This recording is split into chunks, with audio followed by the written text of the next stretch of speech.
How to fix ongoing device setup on iPhone. Hello everyone, welcome back to our channel. Today we are tackling a common issue, the ongoing device setup on your iPhone. If you have noticed your iPhone stuck on completing setup steps in the background, don't worry.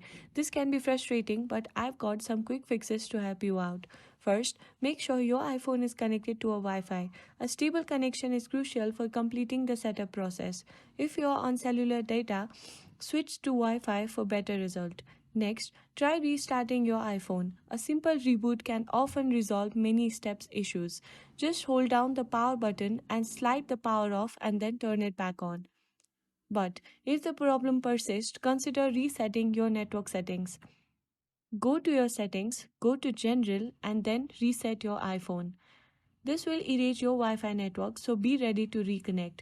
If you found this video helpful, don't forget to like, comment and subscribe for more tips. And I'll see you in the next video.